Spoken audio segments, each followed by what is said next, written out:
buddy, put that thing back in its holster. We haven't gone anywhere. I don't understand. Check out the MichaelDukesShow.com for information on how to get access to the podcast. Welcome to the party, pal.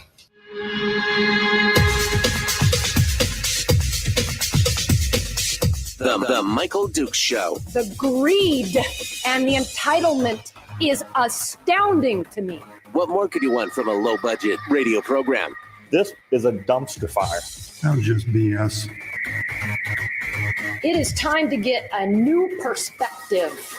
We know just what you need, and we've got just the cure. Open wide and prepare for a steaming hot cup of freedom. I just don't fathom it. The Michael Dukes Show, streaming live across the world. Live around the world on the internet at MichaelDukesShow.com and across the state of Alaska on this your favorite radio station and or FM translator. Good morning, my friends. How are you on this beautiful Tuesday? 31 and clear down here in beautiful Homer. A little crispier up north, I understand, and hope you guys are staying warm. We're trying to stave off the advent of the white stuff, but we're enjoying it. We're ready to go. We have got our Tuesday edition of the program for today, and that is all about deep diving into the big things that affect the state. Brad Keithley, Alaskans for Sustainable Budgets, brings that to us every week, and then we'll be joined in hour 2 by Chris Story for our weekly uplift after the deep dive. We need the lifeguard to pull us out of the pool after the deep dive. That's what it's all about here. Brad Keithley, though, joins us this morning for our discussions of wood ticks, lunatics, and politics. Hello, my friend. How are you this morning? Michael, I'm doing great today. Probably pulling me out of the deep end of the pool, or pulling people out of the deep end of the pool, as opposed to saving them from the beatings, is a better intro. I like that intro better. I'm working on it. I don't want you to feel it's negative, Brad. We love you, and we don't want you to feel badly about having to bring us all the truthful. The truth hurts, man. Sometimes the truth hurts, but you have to have a spoonful of sugar to help the medicine go down, and don't hold my nose and pour it down my throat. Anyway, we're going to get into this here and get started this morning. Brad, you got some delicious topics for today, to say the least. Let's get started with it and start talking about it. Where you start off by asking the question, is this the final straw that breaks the PFD? And by this, I'm assuming you're talking about the typhoon and the incidents in Western Alaska. I am. I've read almost all the stories. I'm sure there's a couple I missed, but I've read almost all the stories about the events in Western Alaska and the consequences in Western Alaska. There's one place, though, that picked up some things that I'm not seeing anyplace else, and they're very important. Nat Hertz did a story in his Northern Journal entitled "We're in God's Hands Now," and it was a reporting from on the scene. He happened to be in Western Alaska. He was reporting from on the scene, talking to various survivors of the storm and talking to various people who came in to help with the storm. And he talked to Bryce Edgman. And this is the part that I have not seen anyplace else, but he's quoting Bryce in this regard. He says, Edgman, the House Speaker, told me he's been pondering some of the same questions about the consequences of the typhoon. While the impact of the storm was regional, quote, to quote Bryce, the scope of this is very much statewide, he said, citing Alaska's tight budget.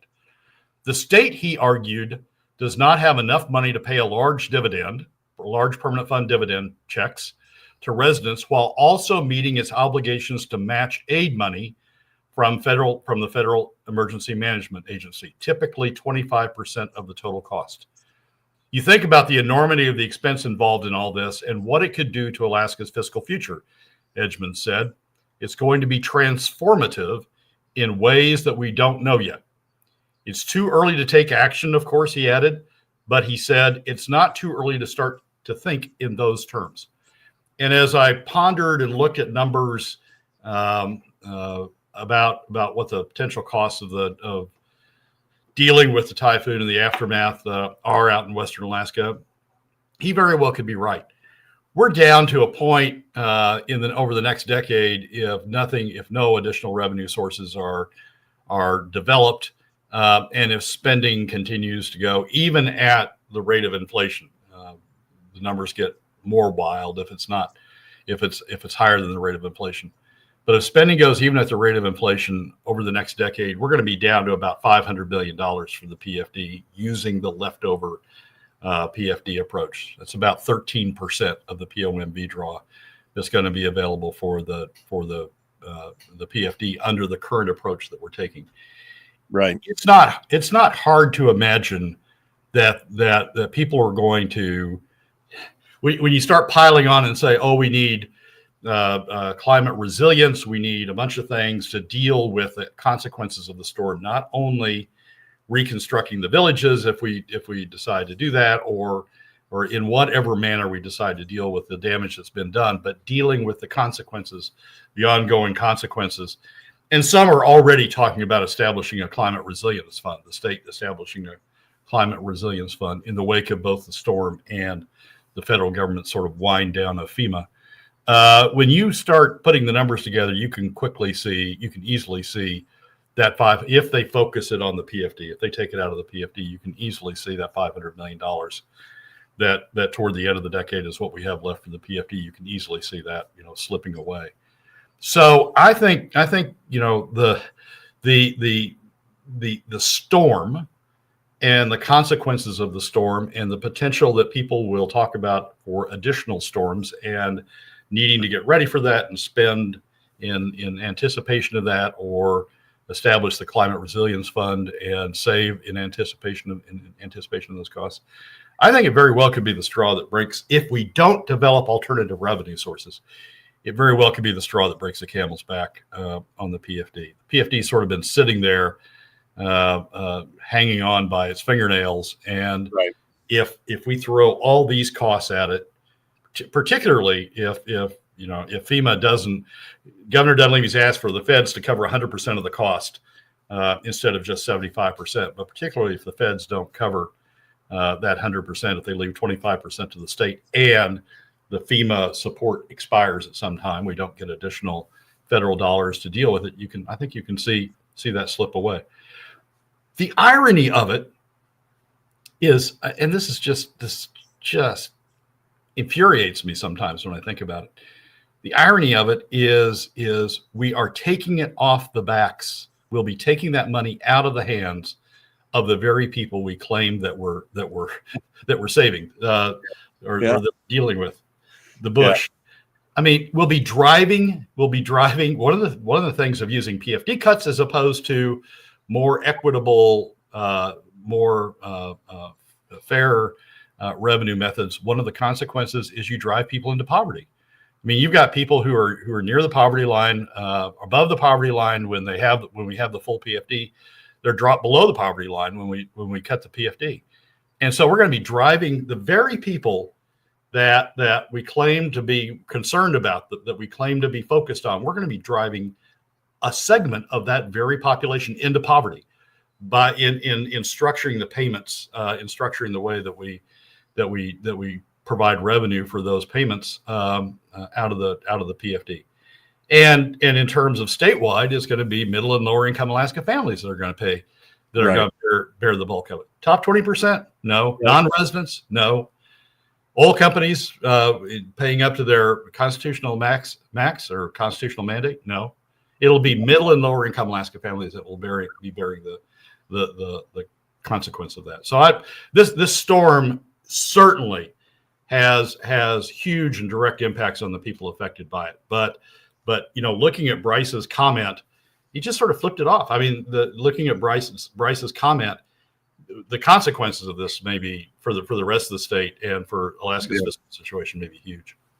Well, and again, the biggest thing here is that people don't realize that the cost of the PFD at this point was $660 million this last year, roughly about $660 million for the lowest PFD we've ever received on a averaged on a tax adjusted or, inflation adjusted basis. And so when you start talking about $500 million going away, I mean, that is the end of it at that point. I mean, we're still talking about the supplemental. We're still talking about all these other things. And the biggest question is, like you said, it's infuriating to say, oh, we want to help you. But at the same time, it feels like you're helping me, but you're reaching around in my other pocket and pulling out all my money and saying, oh, we're going to help you on the other hand with what we've just taken out of your pocket. It's crazy. We're going to help you by throwing you into poverty, throwing a segment of you into poverty. Right. That's just when you think about the consequences in that fashion, it's just upside down. I mean, we're going to help you. We're going to help people by taking money out of your pocket, not the state as a whole, not the top 20%, not the oil companies, not the non-residents. We're going to take money out of your pocket and recycle it and tell you we're helping you. We're helping you by putting you into poverty. Feel good about it because we're helping you. We're going out of our way. We will be there for you after we put you in poverty. Just know that we'll be there for you. And it's just, I mean, it was a perfect opportunity, frankly, for Bryce to say, look, this situation has statewide consequences. We're going to need to think about how we finance it.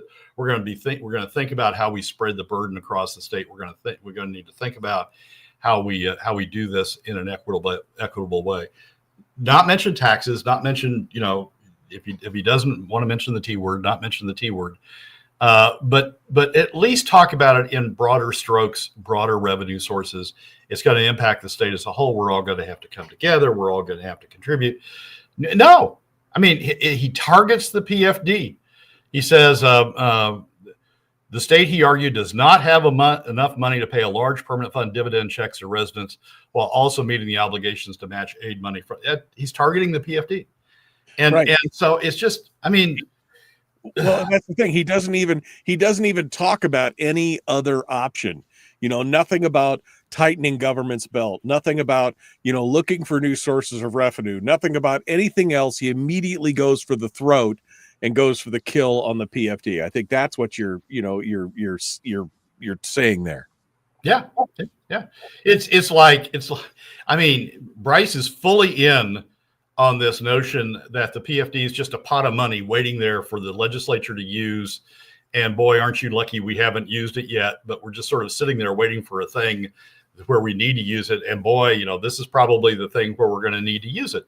It's been a pot of money available that the state's entitled to, a pot of money that the state ought to take. Nothing. And the other irony of this is I think Bryce's district includes Hammond's home. And I think it's the same district plus or minus that Hammond used to represent in the legislature when he was a state representative and a state senator. So you have his successor or nearby successor, because he's certainly out in that area, nearby successor being the one that ultimately plunges the knife into the gut of the PFD, and the concept that Hammond had that it's the people's share of the state's commonly owned wealth. But it just, I mean, the directness of the state, he argued, does not have enough money to pay large permanent fund dividend checks to residents, and then to tie that directly to what the state's going to have to be paying out to deal with the typhoon was just stark to me. Yeah, well, and I don't know if he's even doing it. Brian's saying because he can look like a hero. I don't even know if he's saying it because he wants to look. I think they just want access to the rest of that money. This is the perfect opportunity. This is the perfect storm, pardon the pun, to basically reach in there and swoop in there and take it, if just for this one time this go around. But see, once it's gone, then it's assumed that you'll never get, then they'll know that you won't squawk next time because we've already taken it. And we've said we had to take it for the thing. And next year it'll be like, oh, well, that's gone. We've already taken that. And now we're using it to spend it on more important things. Yeah. And it's going to turn into, I've read too many op-eds and commentaries now about the Climate Resilience Fund. It's going to be, we need to spend this right now on this particular storm, but look at the combination of the storm that hit up north and the storm now that's hit near Bethel. And we're going to have more of these storms coming in. No doubt we are. We're going to have more of these storms coming in, and we need to have a way of paying for them that doesn't interfere with the rest of our spending. And so we need a climate resilience fund. And I can easily see this transitioning from, oh, we need all this right now, we're going to need it to deal with the consequence of the storm. And then as that gradually wears off, oh, we're going to need it to build up the climate resilience fund for the next time. So I think this could be, I mean, it shouldn't be. We ought to be talking about ways to pay for this that everybody, truly everybody in the state chips in, including non-residents, that everybody chips in to pay for it. We ought to be talking about that. But but he's not talking about that. And if we don't talk about that, you can truly see that this is the straw that finally breaks the PFD. All right, Brad Keithley, that's number one. We're going to move over to number two in just a moment. The Michael Dukes Show. Common sense, liberty-based, free-thinking radio. Back with more after this.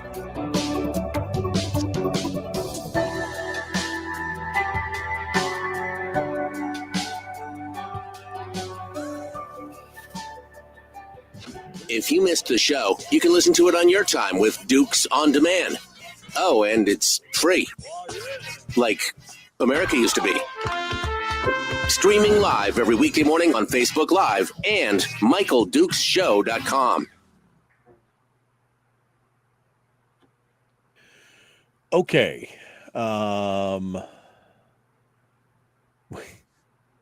Just realized that. Did I fix that? I don't know if I fixed that or not. I may have foobarred and done a boo-boo here. Okay.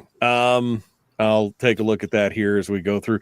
Brad, how's all your good stuff going on, my friend? How's the music? How are you enjoying the music these days? Oh, the festival's been wonderful out here, and I wish I could share it, but the trees out here are beautiful. There's reds and golds and greens and yellows and just an array of colors. The trees out here colors out here have been amazing this year. So combination of great music. It was a great festival. It's been a great festival, great food. There's some terrific restaurants out here and just great views. If anybody wants to see them, you can go to my Facebook page because I've had pictures of them all week on my Facebook and on my Instagram account. So just been great. Just been great and enjoying a great load of music while you're at it there. It's just been, it's been amazing. I did some calculations. The first time I came was 17 years ago. And since then I've been here 13 of the 17 years. The 2 COVID years I wasn't here. Nobody was here. And then I missed 2 other years, but this has become, it's become a second home in a large way out here. So it's been wonderful. Well, that's good. It's important to unwind and relax and get back to nature, so to speak, and get things going on. So I'm glad you got a chance to revamp and revitalize. Now I live in my Cape Breton, because that's what I used to do, is come down here all the time. And now I just live here, and it's perfect. We couldn't ask for anything else. Yep. Oh, Harold, I don't even know what to say to you. Brian, he has a solution to this. He goes, just name the power cost equalization fund to the climate resilient fund and you're done. There you go. That's the answer that we're looking for.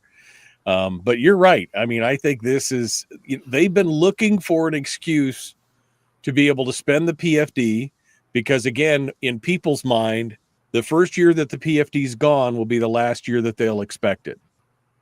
Right? I mean, because then the following year, they'll be like, okay, well, we didn't get it this year. Some people will be like, well, we'll get it next year. But a lot of people will be like, once it's gone, it's gone. And so I think that they're actually looking for, I think it's actually where, I think that's what they're looking for. They're looking for an excuse to get it done. It's almost, Michael, as if it's money that's burning a hole in their pocket, right? It's Yeah. money. It's money that they think the state legislature is entitled to direct. It's not the citizens of Alaska's share of the commonly held wealth. It's money that's the state legislature's direct. And it's almost like, oh my gosh, we haven't come up with a reason yet to spend it all, but it's like loose change in your pocket, or like that last 20 that you've got, in Canadian before you cross back over the border, or it's just burning a hole in your pocket. So we gotta get rid of it. And it's almost like you're looking for an excuse to get rid of it. So I'm reading a lot into these 3 paragraphs. I understand that, but it's these 3 paragraphs with all of the talk about the climate resilience fund and all of the talk about, the state ought to take this on as a big priority, putting that all in. None of those talking about revenue sources other than the existing revenue source. So all of that together just seems to be an arrow that's pointed toward this particular solution. Right. Brad is vacationing in Cape Breton, Nova Scotia. That's where Audrey just said, can you tell us where you're vacationing? Cape Breton, Nova Scotia. Okay. We are about 20 seconds out. We're about to rejoin. And Harold, if you listen, Brad was talking about how the oil giveaway was part of the problem. You don't even listen. That's the thing. He doesn't even listen. He hears one sentence and then he starts typing his next response, not even hearing the fact that you already said the fact that we're getting skewered on the oil and everything. It doesn't even matter. Doesn't even matter. Here we go. Public enema number 1. Oh, wait, sorry. Public enemy number 1, which makes more sense. On the other hand, he's a little bit of a pain in the Michael Duke Show. Okay, welcome back to the program. We're continuing the Brad Keithley, Alaskans for Sustainable Budgets, and the weekly top 3. Number 2 of the weekly top 3 is that it's not just the Democrats that propose spending without saying that they're going, how they're going to pay for it. Who pays, right? That's been our big question, Brad, on a lot of this. But it's not just the Democrats who are just like, let's spend it. La, la, la, la. I mean, it's everybody. Yeah. So there's an op-ed by Mia Costello, who I generally like, but sometimes I get irritated with, and this is one of those times. The op-ed is the Alaska Gas Line project is a transformative opportunity, which we must seize. And it's an op-ed that focuses on the recent formation of the Alaska Gas Line caucus in the legislature, particularly among the minority members in the House in the legislature, and their focus on things the state must do to get ready for the opportunity of the gas line. This particular op-ed focuses on workforce development and on the state developing more workforce education programs to prepare the workforce for working on the pipeline. Not a bad use of state funds if we have a whole bunch of surplus funds, but we don't. And so it's like all those K through 12 funding op-eds or K through 12 spending op-eds that I complain about from time to time, which is somebody writes this op-ed and says, "Oh, we got to spend here. We got to spend here. It's important to Alaska's future. We gotta make these decisions. We've got to have this additional spending."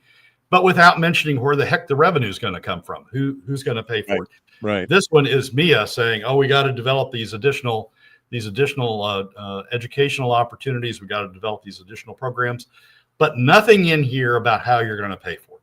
Nothing in here about how we're going to develop the revenues to pay for it. The thing that sort of really irritates me about this is if the AKLNG line comes through, it won't. But if the AKLNG line comes through, we're going to have a bunch of outside. No matter how much we educate Alaskans, no matter how many workforce educational opportunities we provide, we're going to have a bunch of non-residents coming in here and take advantage of it during the construction. But we don't tax them at all while we're here. So we're going to have Alaskans, only Alaskans, paying for these programs through PFD cuts, if we've got a PFD left by then, or maybe through sales taxes, which is the most regressive form of tax. We're going to have Alaskans largely paying for these programs or largely paying for the costs. And we're going to have all these non-residents in here who are going to get away tax-free or scot-free, as Governor Hammond used to say. This is the perfect opportunity to say, look, we've got this big gas line project coming up. We need to educate Alaskans to be able to work on it. We need to have workforce development and get them the skills that they need to be able to work on this pipeline and other things that come along if this pipeline goes through. But we also need to think about how we're going to pay for it. And we need to find a revenue base that includes non-residents who will also benefit from this project and benefit from other projects. We need to develop a revenue base that will also have non-residents and all Alaskans, including the top 20%, contributing toward the costs of it. There's nothing in this op-ed, just like in the K through 12 op-eds that I complain about a lot. There's nothing in this op-ed that even remotely talks about the revenue side and who's going to pay for it. It just leaves it by implication to how we're currently doing it, which is Alaskans only paying for these costs by by paying for it through the PFD. It's not just me. I mean, as I went through the papers this week up in Fairbanks, the Fairbanks North Star Assembly sets. There's an article by Jack Barnwell in the Fairbanks Daily News Miner. Assembly sets initial legislative capital priorities for 2026. And then there's an op-ed by the Fairbanks Daily News Miner editorial board, enrollment, the headline of which is enrollment in the FNSB school district is down. Now what? And the now what, as you go through the op-ed, is we need to spend more to make the Fairbanks, the declining enrollment, to make the school that's losing people more attractive. We need to spend more to make it more attractive, make it more costly to drag people back in that are running away from it. I mean, you can pick up any paper in the state virtually and go through it and find these op-eds about, oh God, we need to spend on this, we need to spend on that, we need to spend on the other thing, we need to spend down this, we need to be farsighted, and we need to be, getting our workforce ready in the case of MIA. But nothing in any of those, Republican or Democrat, local, state, nothing in any of those about how they're going to pay for it. No contributions on their side about how they're going to pay for it. If I were the legislative delegations from these regions, I would say, okay, here's your list of priorities. Now, give me your list of how you're going to pay for them. Give me your list of revenue measures that you propose to pay for to pay for these things, and tell me how much I'm going to need to raise in each of those, or how much you propose I raise in each of these revenue measures to pay for it. Tell you what would happen if you had to, if you did that. You said, and you would say also, you can't include the PFD. You can't include PFD cuts. I tell you what, the list of the things they want would go down dramatically, would go down quickly. Oh my gosh, you want us to pay for it? We have to come up with ways to pay for this. It'd go down dramatically. So we're getting all these shots from Republicans, from Mia Costello. Yeah. We're getting all these shots about, I want to spend more. And it's a great thing. I want to spend more. And I want to spend more on really good things. But this time, Brad, this project is important. That's the only time. I would never advocate, but for this time, this one project is important. I mean, this is, again, the problem, because every time it's some important project, right? Yeah. That's it. Every time it's some important project. Of course. Well, if it's important, then pay for it. If it's important to the state as a whole, I mean, so Mia's op-ed and the other op-eds go on about how important this is to the state as a whole, how important it is to the state's people. Well, if it's important to the state's people, have them pay for it in a way that is revenue equal or revenue neutral. Have them pay for it in a way that is appropriate to the statewide benefit. Have non-residents contribute to it. The cost of Alaska government that we're paying for through PFD cuts, the burden borne by Alaskans of the PFD cuts would be 10 to 15% less if we had non-residents contributing. Our PFDs could be 10 to 15% higher if we had non-residents, at least 10 to 15% higher, if we had non-residents contributing to the revenue base. But we don't. We force Alaskans by using PFD cuts, we force Alaskans to pay for all of it. And that's just, I mean, talk about suicide economics. I mean, you're just collapsing the cost on a very small portion of the total of the work. Well, on a portion of the total population in the state, the total workforce in the state. You're collapsing all this cost just on Alaskans, and then we have out-migration. So the number of Alaskans is going down. If you look at the number of PFDs are going down, and so the costs are increasing, being focused on a smaller and smaller population. We need to end this. And these op-eds are perfect opportunities to talk about that issue. You know, perfect opportunity for the Fairbanks North Star Borough Assembly to say, okay, how are you going to pay for it? To talk about including non-residents, to talk about including other revenue sources in meeting your demands. But we don't. We let them get away with. We let op-eds get away with just being one-sided spending. We let the Fairbanks North Star Borough get away with being one-sided. We let the editorial page of the Fairbanks News Miner get away with being one-sided. Just talking about what they want to spend it on and what we need to spend it on, as opposed to how we pay for it. Yeah, no, I mean, look, I mean, this article specifically was targeted at workforce and labor development, which is all well and good, but you're focusing on the beginning where she's basically saying we need to fund the gas line because now's our opportunity and it's a once in a lifetime opportunity, yada yada. But again, no commentary on how anything gets paid for. And again, touting all the great things that Glenn Farn brought up, but there's still no pricing.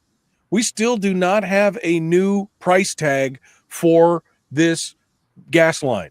The last tag we have is 10 years old at $44 billion, right? I mean, that's 10 years ago, pre-COVID, pre-tariffs, pre-steel changes, and Japan buying US steel. I mean, pre all that stuff.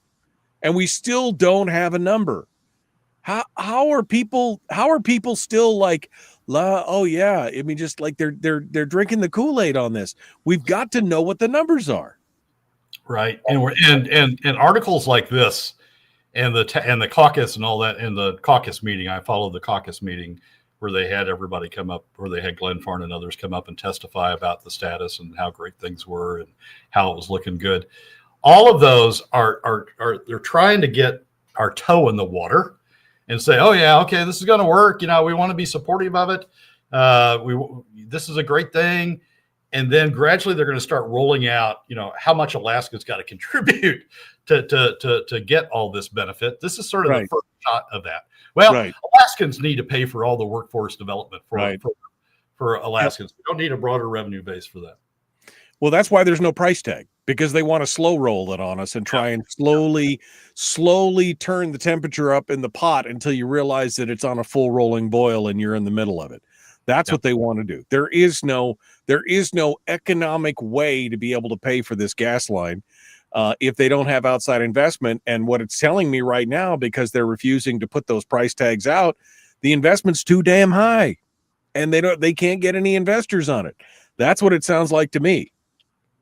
Yeah, you know, if they were confident this was going to work, they would have those numbers out there. They would have the cost numbers out there, or at least some ballpark figure on the cost numbers, so people can sort of be absorbing that. But it's all cheerleading, right? I mean, the governor's gotten involved in it too. It's all cheerleading about this project. It's all cheerleading about how important it is, how essential it is, what great things it's going to do, without any economics related to it. And then after everybody gets whipped into this froth of, oh yeah, got to have a gas line, and then boom, you got to pay this. You got to give up on property taxes. You got to make these concessions.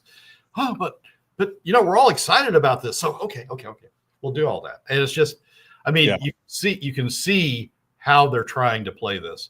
Mia's article is a piece of that. Mia's op-ed is a piece of that, trying to whip up, oh, yes, we need these workforce development because there's going to be all these jobs. The state needs to get ahead of it, needs to be educating people now. And it's all going to be great. We're going to get these programs out there. How are you going to pay for it? Yeah.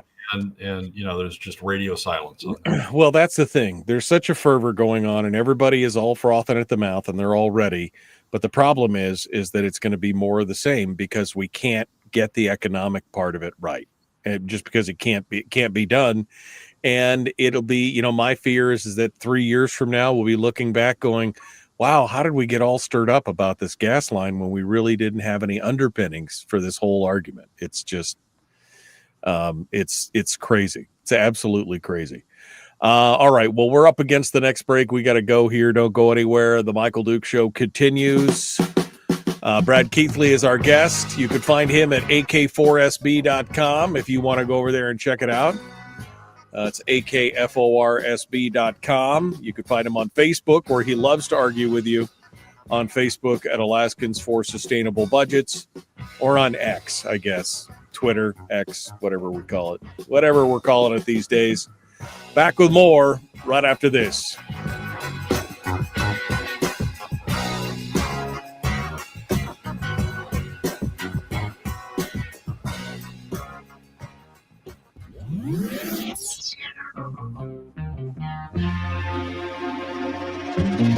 Listened to by more staffers in Juneau than any other show, because their bosses told them to.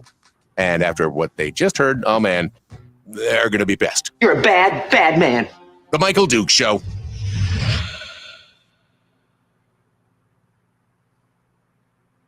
Okay, Brad Keithley, our guest. I want to loop back because I don't subscribe to the Fairbanks Daily News Miner because it just irritates me so bad. Did you say that they literally have an article saying that they have a drop in school enrollment and their answer is to spend more to attract those people back? Is that what you say? Yeah. Enrollment in the FNSB school district is down. Now what? And let's see if I can piece down to where.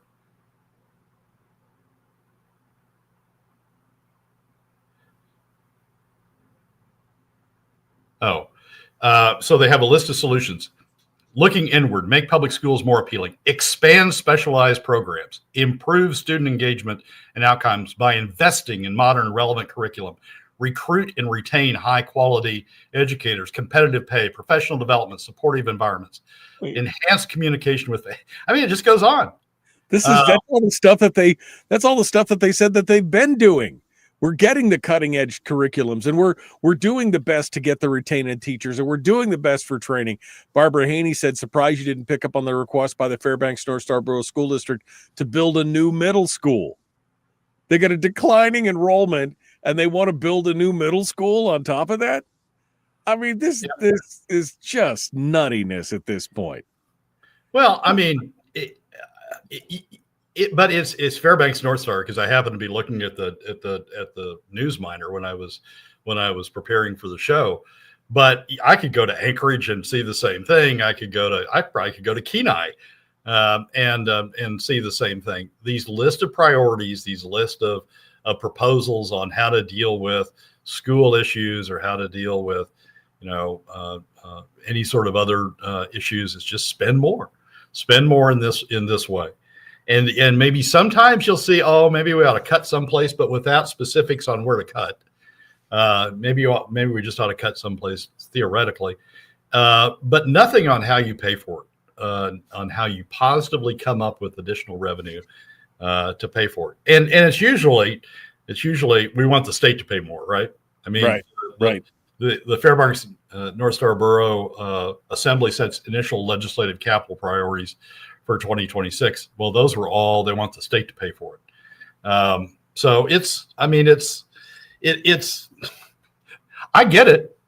I mean, when you think you have an open-ended pot of money, you just list a bunch of things. I prioritize. This is the most important thing, but you don't think through, the pluses and minuses of how you're going to pay for it. You just list things. Yeah. And maybe you cut the list off a little bit early one year to say, I'm being conservative. I didn't list the top 15 things. I only listed the top 10. But none of this has how you're going to pay, how you want the state to pay, how you envision the state to pay for it. They just get to send in their request form. They get to send in give us this list, but without stepping up to the bar and saying, and we think you ought to pay for it this way. Not even being upfront about it and saying you ought to pay for it through additional PFD cuts. Nope, can't even say that. It's just we ought to think you need us to give us more money for these things. I mean, I just, doomed. We're doomed, Brad. These people cannot see the forest through the trees. They cannot just, we are rapidly reaching that point where I've been saying it the last few weeks, but we're rapidly reaching that point where there is no more road to kick the can down. Like what are you not paying attention? We're about to reach the end of the road because there is no more money. And what's going to happen then? Are the politicians just going to, the ones that are in, they're just going to retire and bail out and head out of state and say, see ya, leave you holding the bag? I keep saying it's a game of musical chairs and there's one freaking chair in the middle of the room and that's it.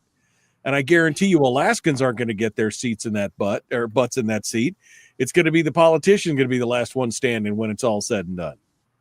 Did you see that Andy Josephson's retiring? I did. I saw that. Yeah, I saw that. I mean, if he's getting out of town, that's an indicator of something. Yeah. I'm not quite sure what, but he was co-chair of finance. Is co-chair of finance. Will be through this coming year, but not running for re-election. Maybe reality in the role as co-chair finally caught up with him that he's saying, "Oh shit, I don't want to be here for what's coming next." Yeah. Well, and maybe that's it. Maybe this is the perfect opportunity to bail out and be like, let me pull the ripcord on this before things get really gnarly. Because that's what we're looking at. Rats fleeing a ship, says Brian. That's exactly it. You get Stevens is going to bail out. Josephson's going to bail out. A bunch of these people who were big spenders all over the place, they're just going to pull the ripcord and they'll be like, see you, Charlie, as they go out the back door. And you're the ones that's going down with the plane as it's. But just to go back to the beginning of this, it's the Republicans that are adding to it. Oh, Mia's op-ed of spend more, but don't talk about where the revenues are going to come from is just adding to this situation. It's not just the Democrats that are causing it. The Michael Duke Show. Not your daddy. Wait, sorry. Not your daddy? Ooh, not your daddy's talk radio. Whew. I was scared for a second. Thought we were going down. Here's Michael Dukes and the show.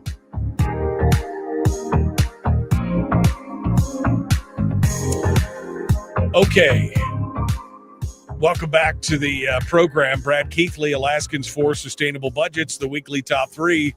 Woo! We were into it hot and heavy there in the break, coming back into it.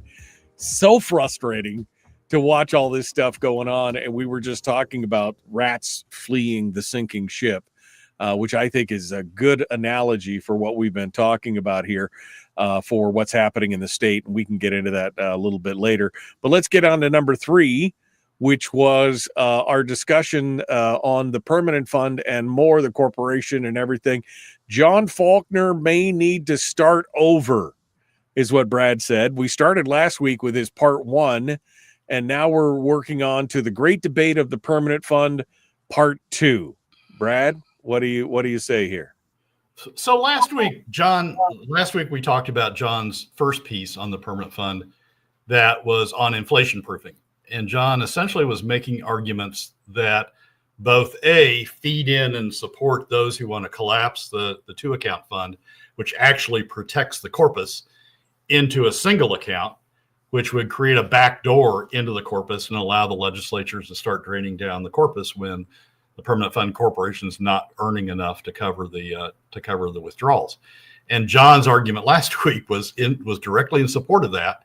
By saying we need to cover inflation proofing with cash, which we don't, taking out of the earnings reserve, which also feeds into the argument of having to cut the PFD because there's not enough cash in the PFD to both cover the inflation proofing in cash and the PFD. This week, he goes on and he talks about following the money. The title of this is "Follow the Money," and he lays out just sort of how the permanent fund works, but he leaves out a huge component of it as he's talking about the earnings reserve account and calls it the legislature's main piggyback and goes through what the earnings reserve account. He says this: the legislature can appropriate earnings reserve account funds for any lawful purpose, provided withdrawals stay within the percent of market value cap, a formula designed to limit spending.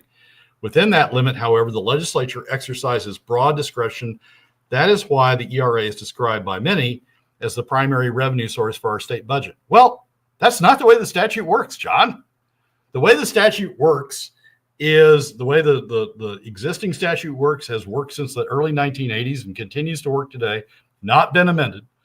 The way the statute works is the POMV draw is calculated. Then from that, and this is in descending order in the statute, from that, you're supposed to set aside the permanent fund dividend at the statutory level, and then the remainder after deducting the statutory permanent fund dividend, the remainder is what's available to the state, and it's not much. It's not in the big scheme of spending. It's not that much, and so if you withdrew the permanent fund dividend according to the statutory method, if you withdrew the permanent fund dividend as the statute provides, that would be a constraint on spending because the amount remaining would be limited. The amount remaining that the legislature would have would be limited, and we'd begin to see some constraints on spending because you'd have to talk about raising revenues other ways.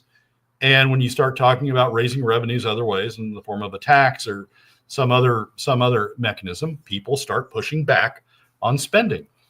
By allowing them to use the permanent fund dividend, you're really only affecting middle and lower income Alaska families, and they don't have a big political voice. That's a huge step in the way the statute works, the way the statute's supposed to work.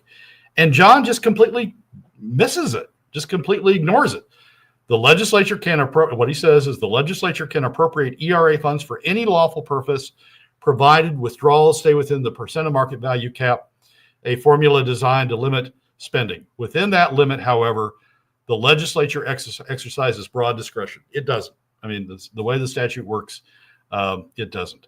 And it also irritates me when people talk about the POMV, the statutory limit of the POMV, and say, well, that's a statutory limit. We've got to observe that statutory limit. We've got to respect that because it's in statute.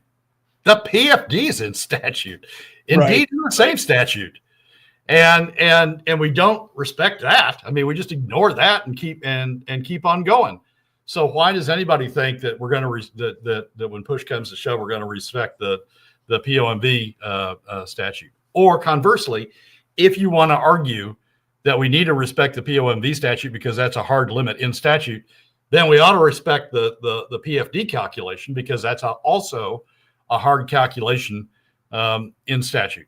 I think John, I'm not sure what John's trying to do with this series on the permanent fund, but so far the first two pieces of it have not really been very conservative or not been very straightforward in terms of how the permanent fund it works or what the real protections in the case of the earnings reserve, what the real protections are from requiring the two account system.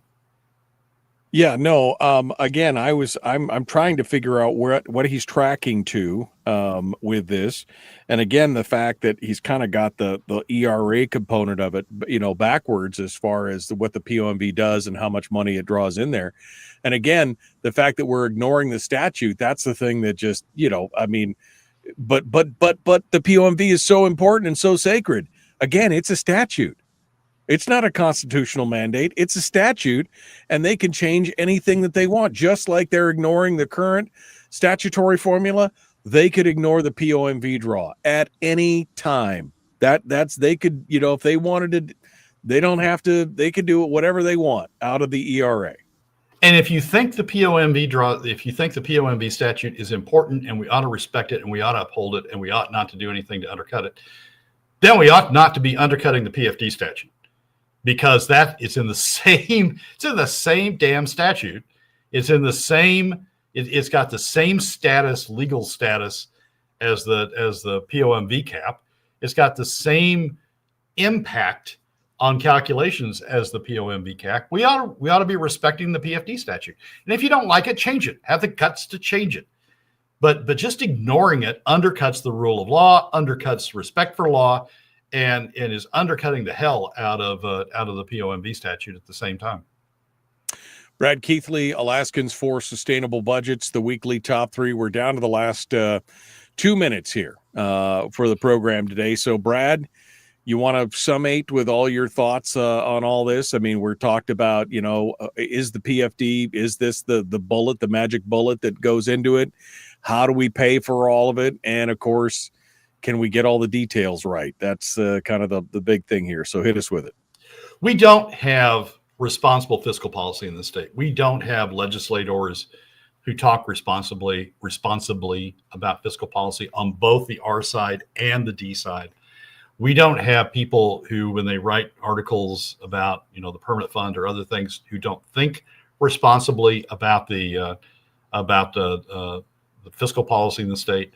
We have Bryce, going back to the first segment, we have Speaker Edgman, who is, just saying, as a matter of fact, that it looks like we're going to have to cut the PFD more, as opposed and take money out of the pockets of the very people we're trying to help, take money out of middle and lower income Alaska families, take money out of take dollars out of Bush families, throw some Bush families into poverty, which is what cutting the PFD does, to throw some Bush families into poverty in order to help.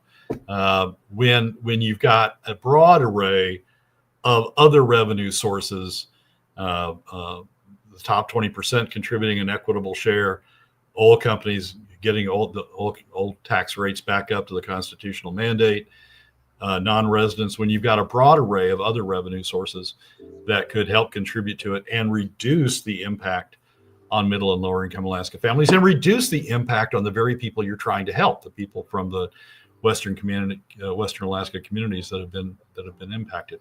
We don't have people who talk responsibly about fiscal policy. They just come in and say, I want to spend, or I just look past the PFD statute and let me have all that revenue.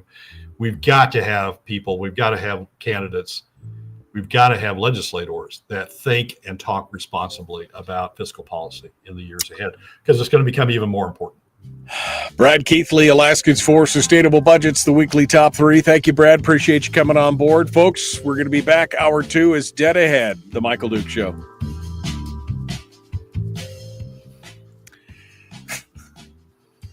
I mean, at this point, fiscal policy, what is that? I mean, this is a year-to-year thing, Brad. I mean, they're like running from one house of fire to the next. There's no planning ahead. That's like, what is this year's crisis, and can we go through it and keep going? That's the issue. There is no planning ahead, and of course, that also means that they have no qualms taking whatever money's on the table, and they just want to keep taking it at this point. Final thoughts here for you.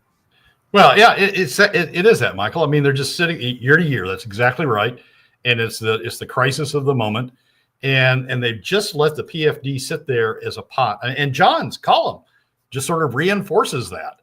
Now, you just let the PFD sit there as a pot, and I'll go dip in that for this because this is important. I'll go dip in it for this. This is important. I'll go dip in it for this because this is important. Instead of treating it as a structured piece of the overall state fiscal policy, they've just opened the door to it and started dipping into it. These are the same people who say we really want to. We should combine the two accounts, the two permanent fund accounts, into one, and trust us. We won't dip into that because we'll be governed by these strict rules. At the same time that in those strict rules are opening up a back door. They're creating a back door to be able to get into the corpus. So, yeah, if we can't trust them in how they've treated the PFD, if we can't trust them in how they've treated a statute, I don't think we ought to be trusting them with respect to anything else, where they tell us where the response is, trust us, we won't do that. Yeah, no, I mean, again, and like I said, they have no plan beyond this next year. I mean, it still boils my oats that Bryce, Stedman, sorry, it was Stedman. It really just chaps me that he's, we were talking about how bad next year is going to be. And then he says, but we don't want to focus on that. We want to focus on right now. Should you not have a long-term? We're talking about a crisis moment that is coming that should inform all of our decisions leading up to it. So anything we're doing now will have an effect, either positive or negative, on the future. And your answer is pay no attention to the man behind the curtain. Look over here. This is what I'm doing over here. I mean, literally at a press conference, he said that. And I'm like, what is going on? Well, and who you would want to be leading the discussion on that would be the governor, and the governor's checked out. I mean, it's all of his actions are focused on how he's going to run against Lisa in 2 years, if indeed Lisa runs in 2 years. I mean, we don't have anybody who's focused on fiscal policy. And you look at the 11 candidates, or 12 or 13 or 25 or whatever, however many candidates we got for governor now, and none of those are focused on fiscal policy. They're not focused on the whole. You got Bernadette talking about the PFD. You got Begich talking about, we need to invest more in this and that and the other thing, in education and in renewables and in various other areas. You've got Dahlstrom talking about whatever the hell she's talking about. I mean, you've got candidates talking about bits and pieces, but we don't have a candidate who's talking about fiscal policy as a whole and getting this state back on track, on some sort of defined, dedicated track. And that's a problem. So, if there's anybody out there thinking about running for governor, this is your opening. You'll have the field in terms of talking about a comprehensive fiscal policy. Well, and that's the problem. If they get up there and they talk about the comprehensive fiscal policy, they are going to be at odds with every other politician out there who says, I'm going to give you your full PFD. I mean, Will Stapp was on the other day, and I don't know if you saw the show, but he was 100% right on when he's like, I'm so sick of politicians saying, we're going to give you the full PFD. And I say, okay, how do we pay for it? And there's no answers. There's crickets. I mean, if you get up there with a true fiscal plan, you're going to have some hard truths, right? You're going to have some hard truths, like there's going to have to be some cuts. There's going to have to be some new revenues. There's going to have to be some changes. It's not going to be comfortable. That's going to be the message to the Alaskan people. And that's not going to be a popular message. You know what will be a popular message? Oh, don't worry. We'll give you a gas line. And don't worry, we'll give you your full PFD. And don't worry, we'll give you a pony on top of it all. And that's going to be the problem. Or in the case of Begich, I mean, we're going to give you education. We're going to increase K through 12 spend. Right. How are you going to pay for it? How are you going to pay for it, Tom? Yeah. I don't know. They're not even honest. Those people aren't even honest in saying, I'm going to take away your PFD because that's the only way I've got to pay for it. Yeah. Exactly. But they don't want to say that. So it's just, I'm going to give you, or in the case of Mia with her op-ed, I'm going to give you, without saying how they're going to pay for it, without doing the right hand of the ledger at the same time you're doing the left hand. Oh, I'm so glad we have these little conversations, Brad. I'm just so glad. I can eliminate all the salt from my diet for the rest of the week at this point. All right. Thanks, Brad. I hope you enjoy your final days there in Cape Breton. And I don't mean final in the way I hope you enjoy your final days. I hope you enjoy your last few days there in Cape Breton. Enjoy yourself. Appreciate you come on board, and thanks for sharing with us. I mean, again, it's brutal, man. I don't know what to do. We just got to keep pumping the pump. I guess that's all we can do. Yep. Exactly right, Michael. That's our role to keep identifying where the goal should be.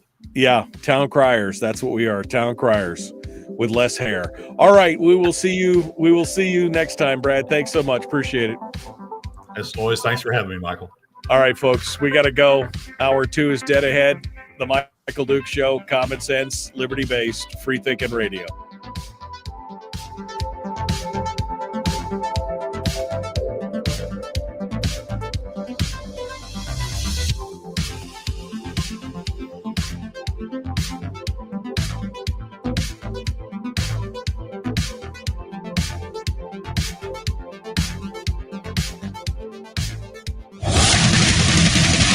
Whoa, buddy. Put that thing back in its holster. We haven't gone anywhere. I don't understand. Check out the MichaelDukesShow.com for information on how to get access to the podcast. Welcome to the party, pal.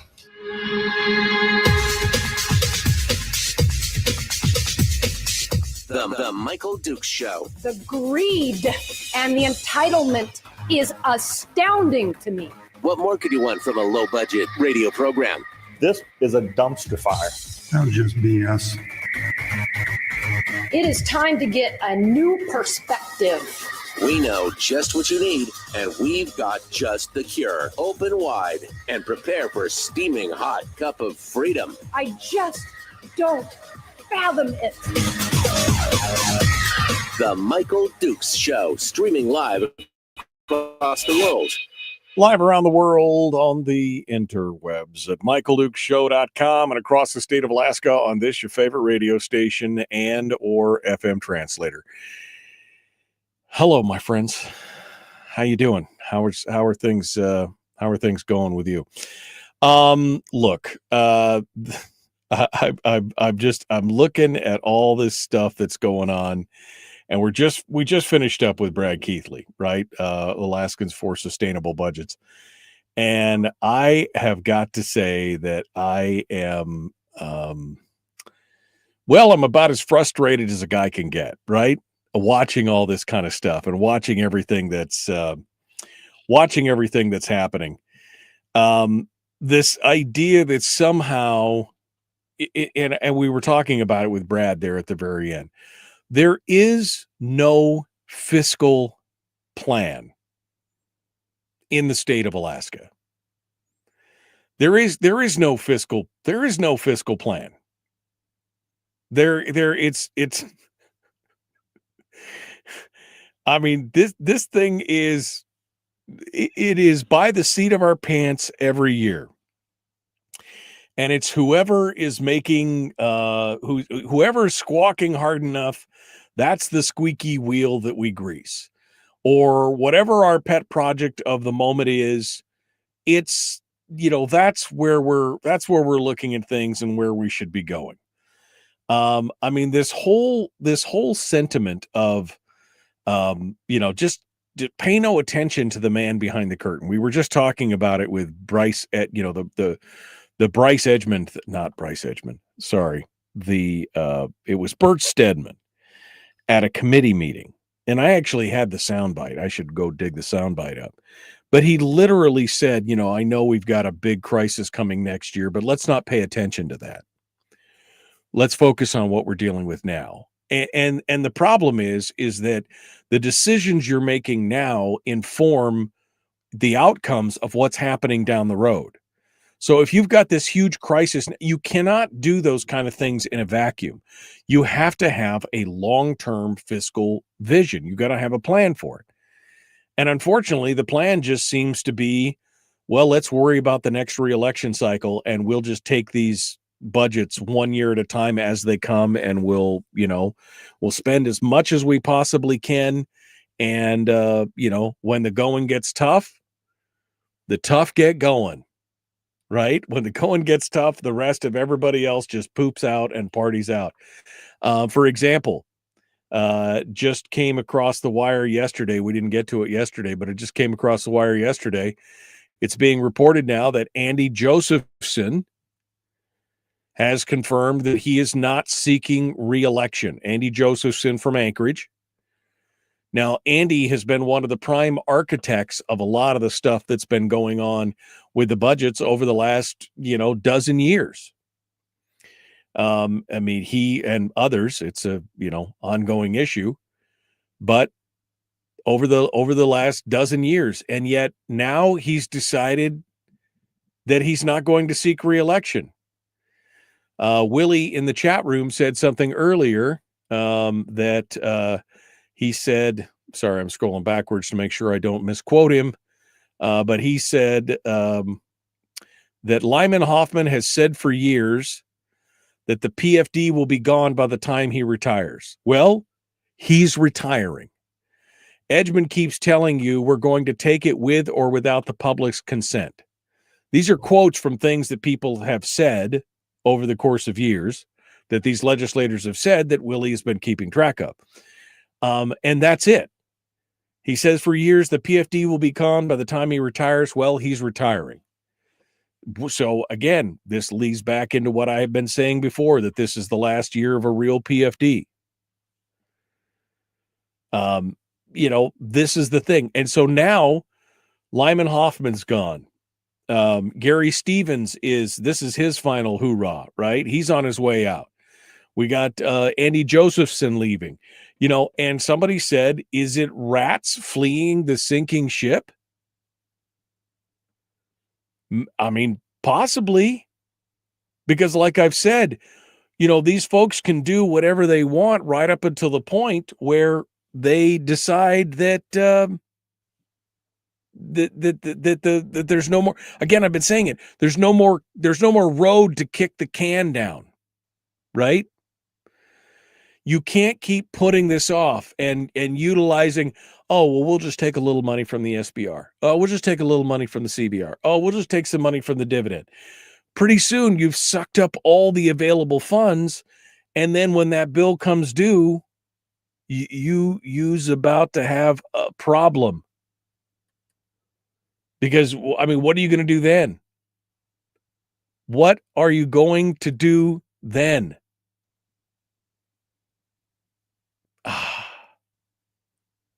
I have questions. I have questions. 100% questions on this. Because when you do reach that point, there's no going back. Once you've reached the end, beyond that road, and these people just don't want to be there. They don't want to be there when the music stops. When the bill comes due, they don't want to be standing around, hat in hand. And it will feel great for us to be able to tell them, I told you so. But that's not really an answer, is it? I mean, it feels good for a second, but that doesn't really fix the problem. They know the iceberg is ahead, and they're going to do everything they can to get every last little nugget or morsel out of the coffers before they pull the ripcord and escape. So Andy Josephson's the latest one. Where do we go from here? And quite honestly, why anybody would want to be a governor at this point, in this phase, this moon cycle, this lunar cycle of why anybody would want to be governor at this point is beyond me. I mean, unless you really truly believe that you have the solution for the fiscal problem, which, I mean, I think Bernadette believes that she does. I think that her fiscal plan so far is what do they call that? Not amoebic. But it's basic. I mean, it's in its early phase. It needs to be worked. You need to do some work on it. That's what I'm saying. You need to do some work on that plan. I like the idea of zero-based budgeting. I like the idea of, doging the state of Alaska. I mean, I love all those ideas. Don't get me wrong. But that's a nice start. Embryonic. Thank you, Brian. Whew, man, getting old as hell. Embryonic. It's, her financial piece is in its embryonic phase. We need to mature that stuff right now. Because yes, it should be zero-based budgeting. And yes, it should be some doging of the state of Alaska. And yes, we might have to look at how we're generating the revenue through some form of taxes or something else, because we are missing a large portion. And if we do build out anything more, a lot of that money is going to flow out of the state, because a lot of them are outside employees that are not going to be paying anything while they're here. So, I mean, I know I don't like taxes any more than you do, but I also understand that there's a regulatory function to it. And I understand the other thing, which is that it will help connect the private economy to the public economy. Maybe legislators will start caring if they have to start drawing some of their revenue from the private economy. Maybe they'll start caring about what's happening in the private economy, because the health of that economy obviously affects their ability to spend. And I'm just assuming that we're just going to be feeding their own self-interest and wanting to be able to spend all the money, right? I mean, and Trump has promised us $2 oil. I mean, I think you mean $2 gasoline. Is that what you're talking about? I mean, that just even makes it. I mean, I know Trump is pushing for this $50 a barrel oil thing. That's what he's been focusing on in it. And we're getting there. We're getting there, which is great for everybody except for the state of Alaska. Right? But we have no plan. We have no plan. We have no idea of what we're going to do. We have no, in fact, the answer is to spend more.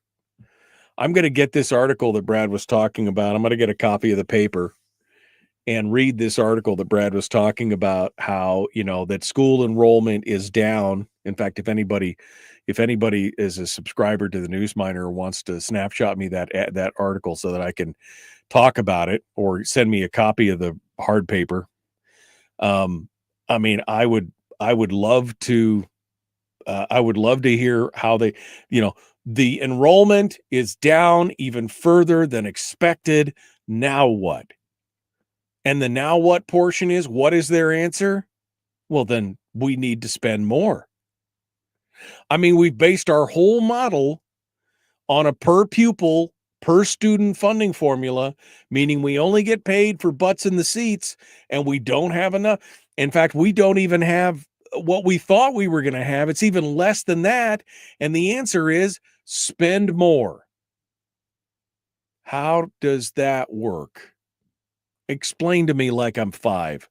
Use small letters. I'm a Lathrop High School graduate, okay? Use small words. Explain to me how you're going to spend more money when you have fewer students already to attract more students. I mean, and again, we're spending a tremendous amount here. And why aren't we tackling the whole establishment on the oil, the oil revenues? I mean, it has to be everything, folks. This whole fiscal policy has to be everything. It has to be cuts and taxes, revenues. It has to be oil, looking at the oil deals and taking some more of that money off the table, getting higher oil revenues for our finite resource that we're supposed to be. It has to do with spending. It has to do with looking at the checkbook and saying we can't be out of money. We still have checks. We've got to stop that kind of behavior. I mean, this is madness. This is what we're talking about. And this is where we're going. And again, maybe it's just rats fleeing the sinking ship. Maybe they'll be retiring off to, Hawaii or someplace else where the cost of living's a little lower. Maybe they'll stick around, but they definitely won't be in the public eye anymore they definitely won't be in the public eye anymore in the legislature, and have to take all the arrows for everything that they've had set up over the last 15 years. But this is where we're at right now. But don't worry, they got you. I got you. I got you, boo. Don't worry. They're going to take care of you. They're going to take care of you. All right. We got to go. We got more coming up. Chris Story's going to be joining us in the third segment of the show today. We'll be back with more right after this.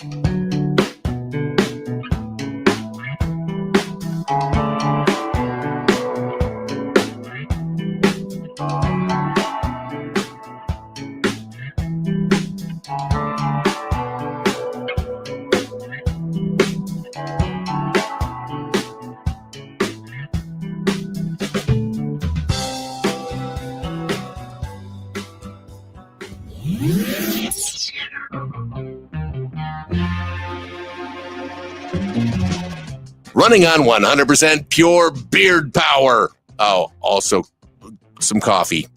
We dip our beard in coffee. Nice beard. The Michael Duke Show.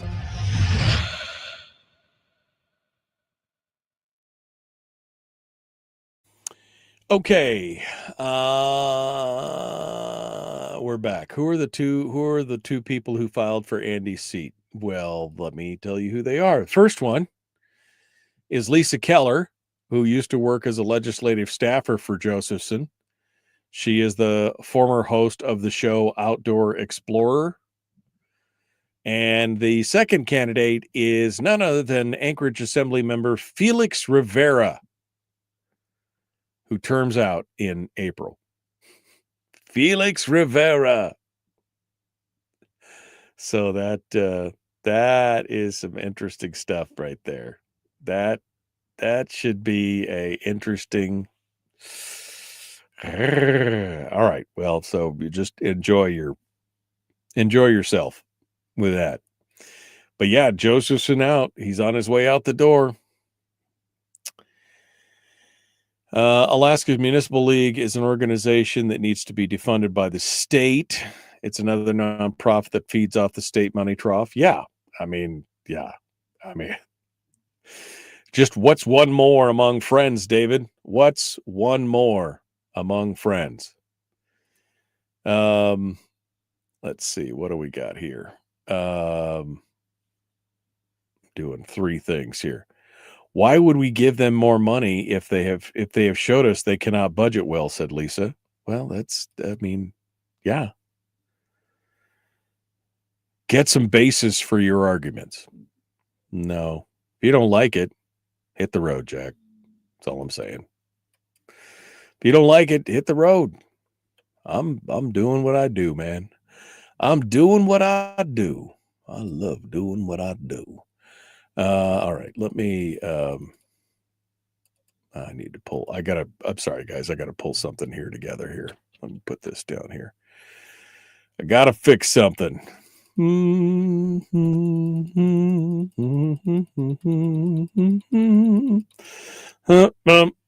we go. Look at that. Okay. All right. I'm trying to fix something because I do the YouTube shorts and it cuts the screen in a certain way with the way the AI, because it's edited by AI. It edits me down and does a lot of the work. It's a beautiful thing. Anyway, I'm just trying to, I don't want it to, don't go away. Turn back on. There you go. Okay. So I just want to be able to have that like right there. Okay. Okay. There's a lot of stuff on that screen, isn't there? This is a lot of stuff on that screen. Let's do this. Okay, take that off. Do we need I don't know if we need the third banner. I don't know if we need this banner up there. I guess we'll pull that one down too. Now it looks super plain, but I guess that's the way it is. Let's get going on here. Oh my God. Tim's got the perfect comment here. It's like living with an entire family hooked on meth and stealing from the public to fund their habit. That is not too far off. That is not too far off for sure. It's 100% right there.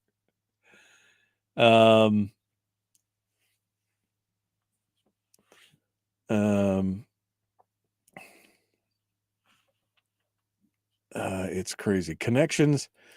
My son is severely disabled and I'm homeschooling him, but Connections makes me beg and only allows me to spend dollars for math and this for reading and so much, so forth. I feel cheated because he isn't like mainstream. I have to beg and it's weird. I get $2,700, but they won't let me do what's best for my son. So much control. Have you tried IDEA or anything else with the special needs? I mean, I think you should shop around. That's the beauty of the homeschooling thing these days is you can shop around and find a better deal. Yeah, Felix Rivera. Comrade Rivera. Yes, Comrade Rivera. Yeah, Felix is likely worse than Andy.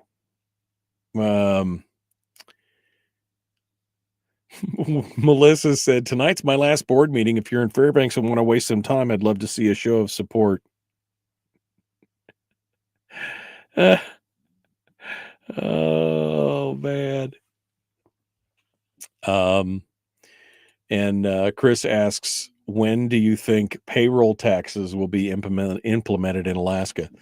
I don't know. I mean,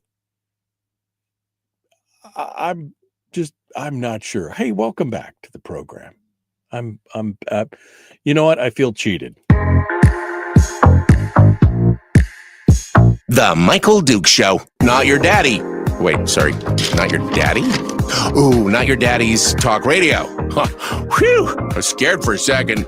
Thought we were going down. Here's Michael Dukes and the show. Sorry, I was feeling cheated. I love that. I love that liner. And I didn't want to start. Apparently, I had the clock set for the wrong amount of time. And, it is what it is. It's what happens when you get talking to 45, 50 other people in a chat room and arguing back and forth. Sometimes you lose track of time. Anyway, welcome back to the program, and thanks for coming in and joining us. Hour 2 of the Big Radio Show for the Tuesday edition continues. We've just been talking about, in fact, Chris had just asked a question in the chat room and said, when do you think payroll taxes will be implemented in Alaska? I mean, and I don't know if they will be. I mean, it could be, there's potential one day there could be a statewide sales tax. There could be a statewide income tax. There, some kind of payroll withholding tax. I mean, those things could happen, but I just don't know. But I do know that we should at least have a conversation about whether or not those things are appropriate to be used in the state when we're looking at the amount of money that, we're burning through and how much money we have left in our savings and how, where is the budgets going? I mean, these are all things should still be on the table. And yet we've got politicians, and quite honestly, we've got candidates who are literally just standing around going, no, we would, that we will never speak of. I mean, I'm sorry, guys, but why not? Why won't you speak of it? Why will you not talk about it? I mean, it is a possibility. These things could happen. They might solve a solution. They might again we were talking about connecting the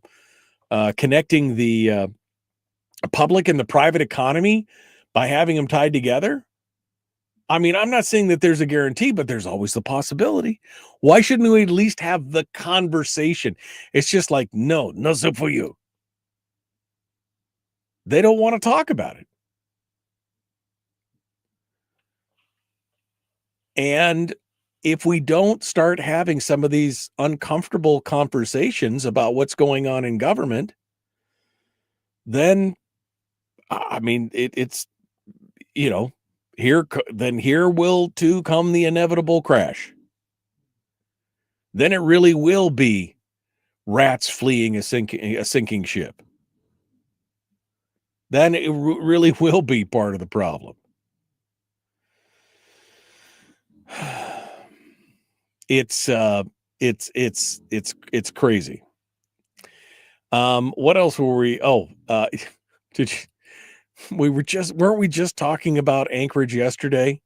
I mean, wasn't it just yesterday we were talking about Anchorage? And then what happens yesterday? There's a shooting at the Walmart on A Street, right in Midtown. Right there in Midtown, right up the street from where I used to work. Just right there. A shooting in the wall. I mean, you can't make this stuff up, folks. What is I just gotta say this. I'm glad that I live in a small town or outside of a small town, quite honestly. I'm glad I don't have I mean, I don't mind going up there for a show, for a Costco run, for a, passing through to go to the airport. I don't mind that. I don't mind, eating at a fancy restaurant. I don't mind that. But boy, that is not a place that I want to spend any more time than I absolutely have to. Because here we are. I mean, just another shooting. This time nobody died. The guy was hospitalized, but nobody died. But what the heck is going on down there? And then you got the new guy who's running against Nick Begich. Have you heard about this? Nick Begich has got a new opponent, Matt Schultz, the Reverend Matt Schultz. Which, you would think, hey, pastor, I mean, seems weird that we'll have a pastor running for public office, but it's happened before. But maybe, as a pastor and as a man of God, maybe he'll align with my view. No.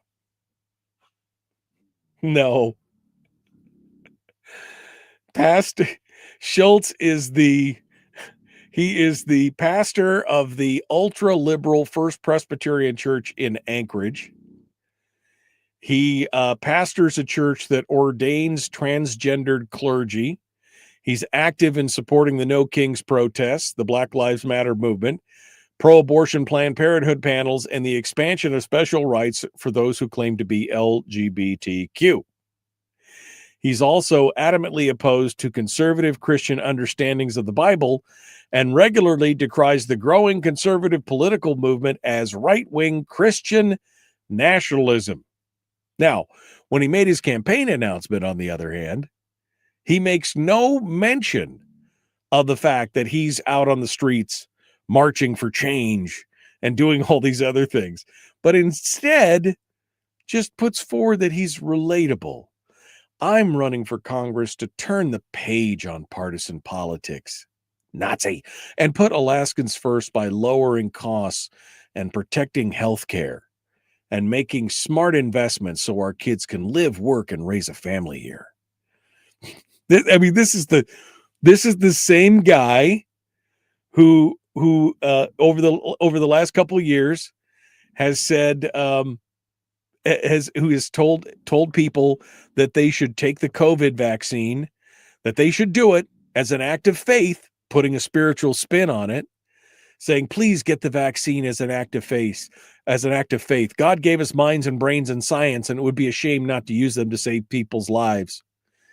He also joined the Black Lives Matter protests in 2020, and he said, if you speak out against that struggle, you speak out against the very gospel of our Lord. This is the kind of, no, don't worry. He's the kinder, gentler kind of pastor, the preacher, reverend, whatever. This is the guy, though, Matt Schultz, the Reverend Matt Schultz, who will take, don't worry, it'll be fine. He'll be there to save you. I mean, but again, this middle of the road announcement, it just sounds so, my congregation includes Alaskans from across the political spectrum, Republicans, Democrats, and Independents. We all share the same values. Oof. I seriously doubt that. I seriously doubt that at all. But we'll see where you go from here. I just Yeah, I got nothing. The political landscape just gets worse and worse, doesn't it? It just feels feels bad, man. Just feels bad, man. That this is where we're at. That this is where we're at right now.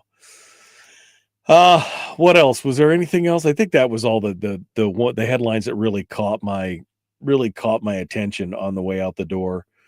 The food stamps, the SNAP programs, it's about out of money. It's going to run out. And the WIC program is out of money for October already. So federal assistance programs are now grinding to a halt. I don't know how that's going to affect anything. I mean, I don't know. I tried to log on to the FCC's website again yesterday. Yeah, it was yesterday. I tried to log on to the FCC's websites because I'm supposed to file some paperwork by the 10th of the month. And I've been trying every 2 days. I've been trying to log on to the website to file the paperwork. And they just said, nope, sorry, shut down. We're not. I mean, it's a website. It just stays up. It doesn't require. I haven't looked at my, at one of my websites for 6 months. It doesn't matter. It just stays up and does what it needs to do. Why would you have to take it down? But this is government. But anyway, now the food stamps are running out. 60,000, 67,000, something like that, people on food stamps in the state of Alaska. Add that to the 270,000 that are on Medicaid. We might have a dependency problem in this state. I'm just saying.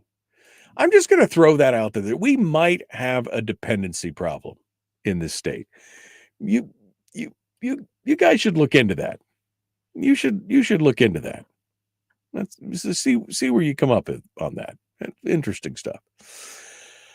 All right. Well, we're about to go. We got more coming up. We'll be back. The Michael Duke Show. Common sense, liberty-based, free thinking radio.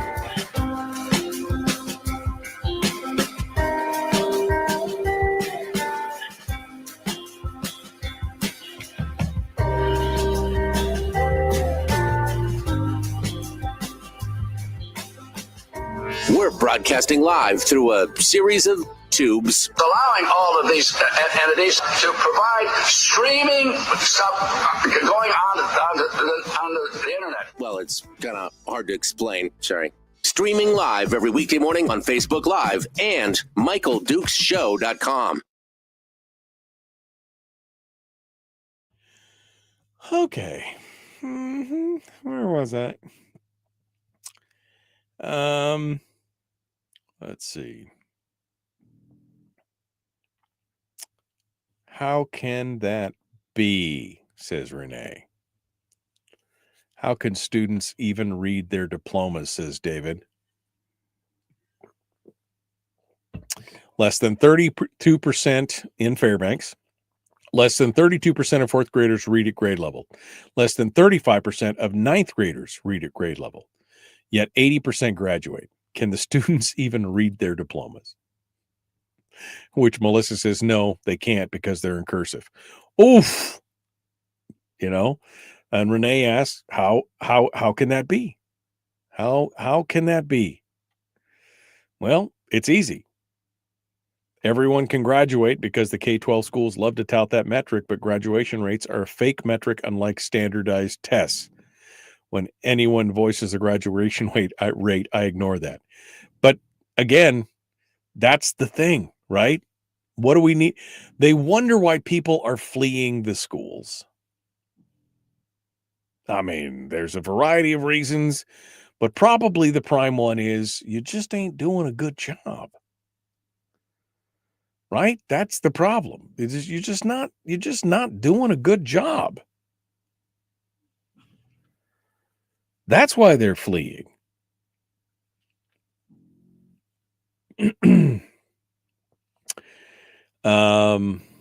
Let's see here. That Walmart is ghetto as hell, said Lisa. The Walmart on A Street is ghetto as hell. Okay. I mean, yeah, I mean, some are worse than others for sure. Why not talk about it? From the politician's perspective, Ben Carpenter used the T word, he ain't in office. From the people's perspective, why reward bad behavior? Same answer every time you ask. Okay. I mean, I don't think Ben regrets the fact that it happened. I mean, he probably regret that. But I don't think he knows that we have to talk about it. We've talked about it with Ben on this program, that it's something that has to be discussed, even if people don't want to talk about it.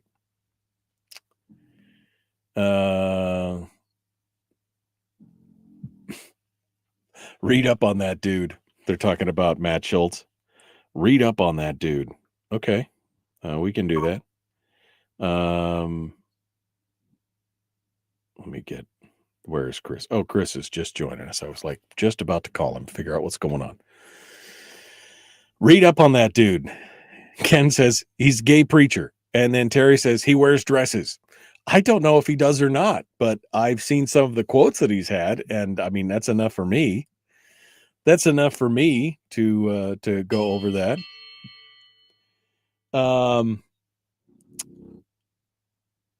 Let's go down here. I'm scrolling through. Mixing politics and religion is weird. Yeah, but maybe we need a little bit more of that. Okay. Why call them rats? Free government cheese. People are buying. Melissa says, I agree with that. Anything on A Street is ghetto.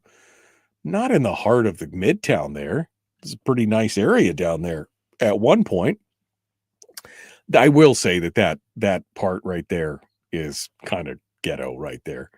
But I mean, that is one of the, that's one of the worst small, well, I don't know. Anyway. I'm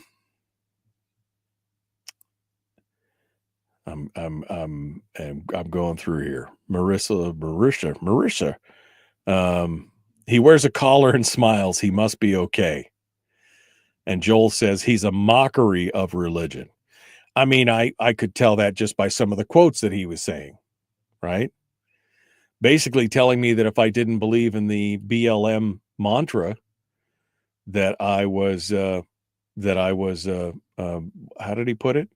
If you speak against that struggle, you speak out against the very gospel of our Lord. Adding that racists need to be unseated from their power. I mean, this is, don't worry, middle of the road guy. Middle of the road. I'm sure it's fine. I'm sure it'll all be fine.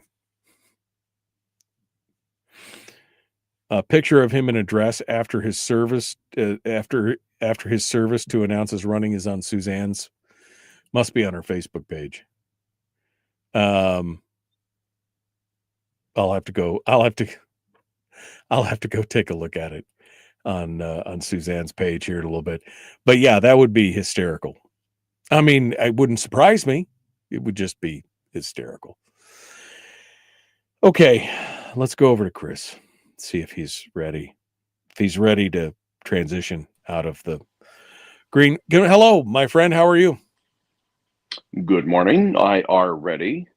You are ready? Okay. What's today's topic? 100 feet of certainty. 100 feet of certainty. Okay. Mm-hmm. All right. Well, we'll get back to you then here. Just hold the line. Don't go anywhere, and we'll be back. All righty. 100 feet of certainty.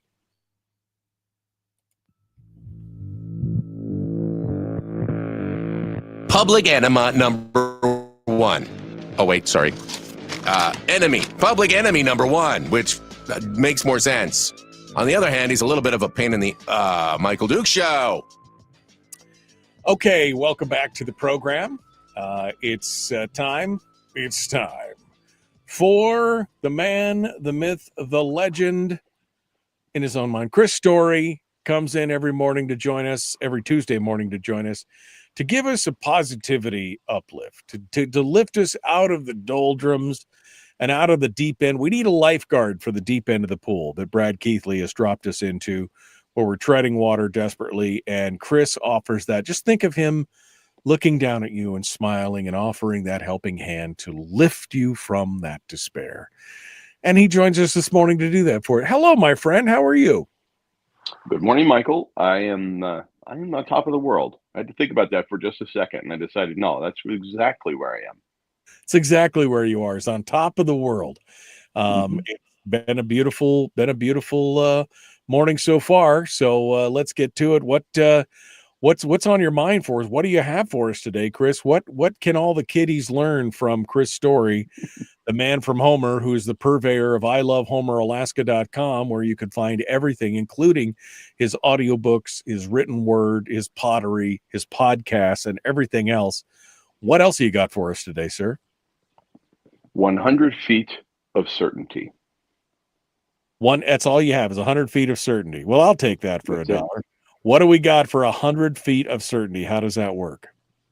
Well, you already said it. That's all you've got. Let's just say that you're traveling coast to coast across America, and you can only travel at night by vehicle. Well, you're only traveling with 100 feet of certainty as far as your headlights will cast. So, but you can make it from coast to coast, not knowing what's around the corner, hoping, praying, having faith, and being diligent and driving to the best of your abilities. But you do not have certainty until you get within 100 feet of whatever it is. So you've only got 100 feet of certainty as you navigate the world. And that, I think, is cross-applicable to our everyday life. You don't know what's around the corner. You make plans, you build, strategies, and you do life as best you can. But there's no certainty, there's no guarantee until you get there. So all we've got as we dance with uncertainty in life is that 100 feet of certainty. But I wouldn't trade it for anything. I don't think any of us really want to know 100% of what's your last day, what's your last breath, no. I think that uncertainty is a beautiful thing, so long as you mix it with faith. No, I mean, and again, you're right. It's like bite by bite, 100 feet at a time. We continue through life. I don't necessarily want to know what the future, when the future brings or ends, or, that's why we have goals and aspirations and ideas. But it also, means that we have to take some of this stuff on faith, right? Absolutely. Imagine being one of the founding fathers or any of the revolutionary warriors, the men and women involved with the founding of this country, the conviction of their cause without any guarantee, without any certainty. And they didn't even have headlights. All they had were candles and lanterns. So they had like 10 feet of certainty, and certain death waited for them if they failed, like hanging, or firing squad. There was certainty there, that there was no certainty in what would become the greatest nation on the planet. But so grateful they had the faith and the courage of their conviction to move forward. Back then, again, 10 feet at a time. We get to move at least 100 feet at a time. And maybe with one of those new Tesla trucks, you could maybe like 200. I don't know. Those are pretty amazing. They got some pretty good headlights on them. I mean, I get some pretty good headlights on my car. So what, how do we start to apply this in our own lives, Chris? I mean, if we're going to, are you trying to just bolster us up to say, don't worry, nobody knows what's around the corner and this is all that's certain? Or what, how are we making this applicable to our everyday life? I think getting comfortable with uncertainty, getting comfortable with the idea that you can't know exactly what's going to happen. And it's a little bit easier for me to say because I've been self-employed or gainfully unemployed since I was 19. There is no certainty. There's no guarantees of anything. But if you look backwards for a minute, look in the rearview mirror, to carry and torture this car metaphor a little further.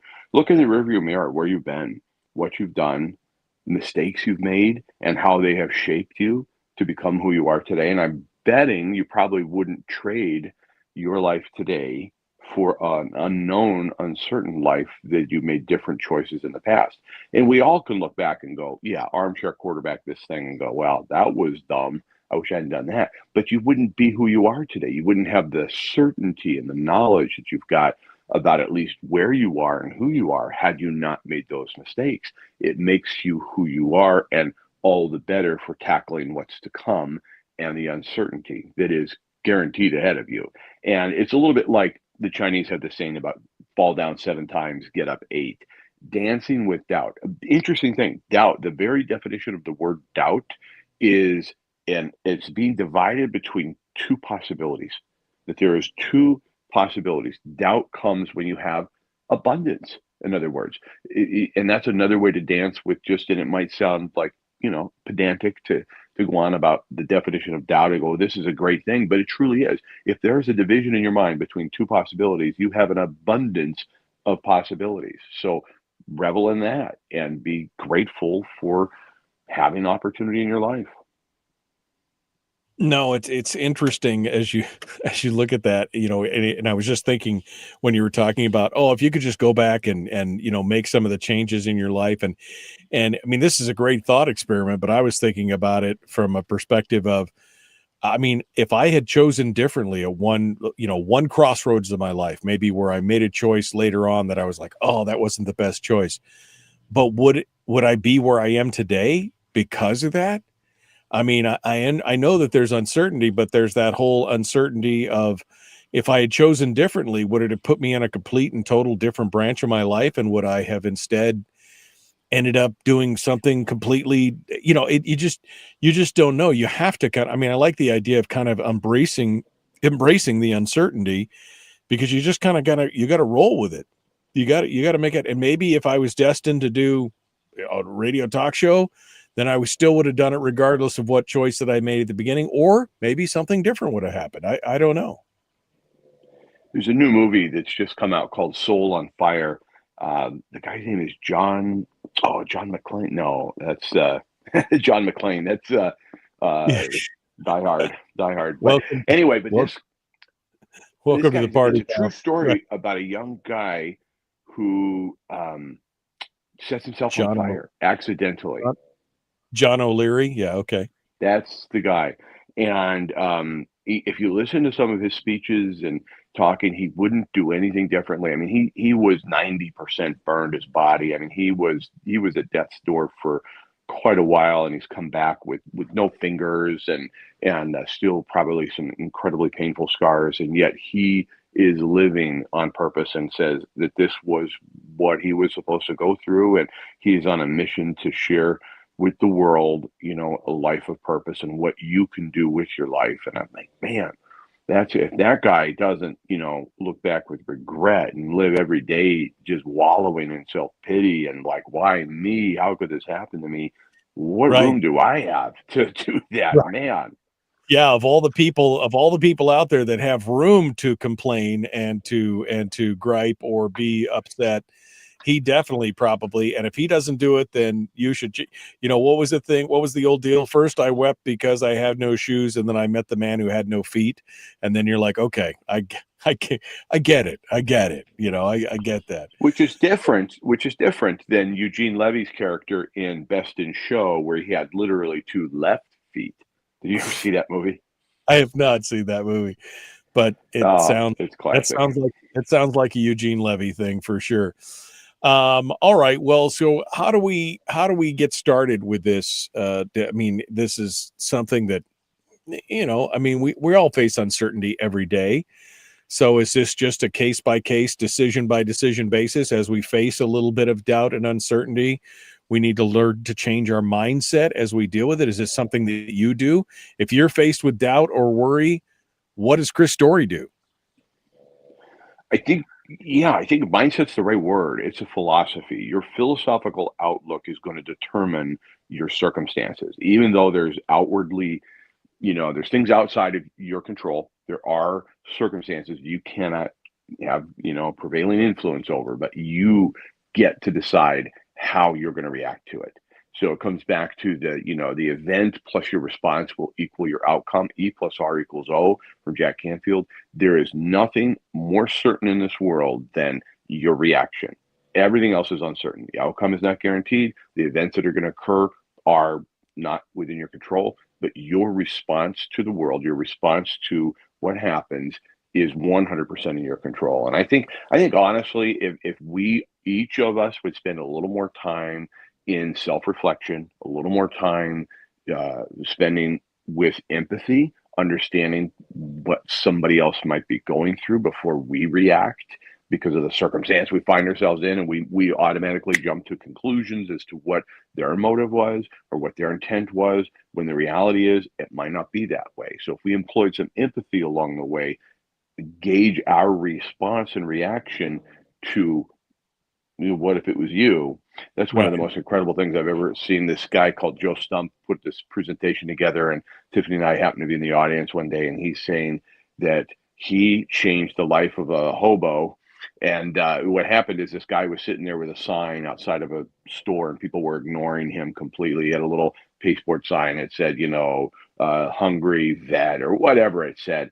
And so he went over to the guy, and he had a marker with him, and he said, "Can I have your sign for a second?" He flipped it over, and he wrote on it. And by the way, everybody was walking by. Nobody was donating. Nobody was throwing any money in his cup. He changed the sign to read, "What if it were you?" And he just stood back and watched, and people just started throwing cash in the guy's cup. So what if it were you? And just taking that circumstance and knowing you can only see 100 feet at a time. But if you dance with doubt, then you're going to have abundance. I mean, I love the 100 feet at a time thing, because that's just how, again, there's a tremendous amount of uncertainty in life. There's a tremendous amount of faith you have to exercise.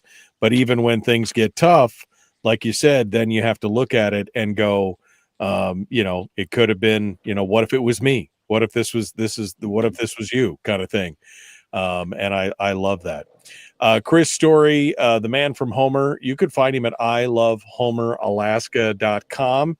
Chris has got his new books coming. Everything else, I want to know what's going on with The Watchmen. I'm jealous. I mean, I'm jealously guarding what's going on with the Man series, the Jacob Mann series.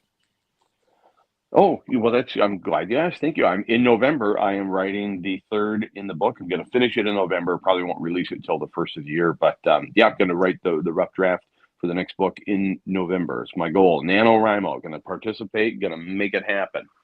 Yeah, NaNoWriMo is the National Author Writing Month, right? NaNoWriMo. National Novel Writing Month. Yeah, NaNoWriMo. Anyway, well, I look forward to it. It's been a great. This one takes place in Halibut Cove. Oh, it does, across the bay here. Mm-hmm. All right, well, good. Mm-hmm. Well, I'd love to hear about that, and of course, all of his other books, including The Backyard Millionaire, Born to Live, The Millionaire Code, and The Schoolyard Millionaire as well. Check it out, Chris Story, ilovehomeralaska.com. You can catch him later today on the stations here on the peninsula at 1 p.m. as he sounds off with On Top of the World Radio. Thank you, my friend. It's always good to talk with you. We will see you next week. Thank you, Michael. All right. Appreciate you coming on board. Thanks so much. All right, folks. We got more coming up tomorrow. Mike Shower looks like will be joining us. And then on Thursday, Rob Myers. The Michael Duke Show, Common Sense Radio.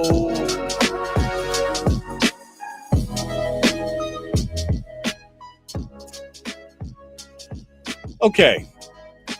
So that about does it for us today. We hope you guys have a good one. And you continue to be kind, love one another, live well.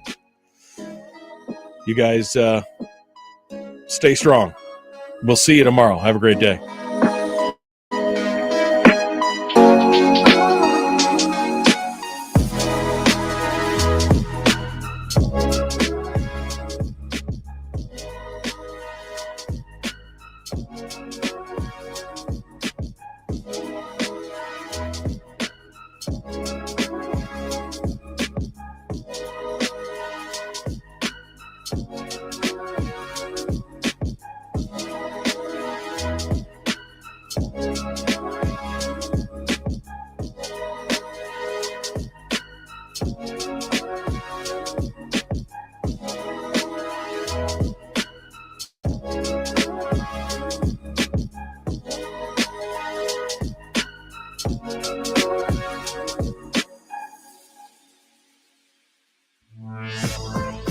We've shed our terrestrial radio skin, and now we are slimy lizard internet people. It's the Michael Duke Show.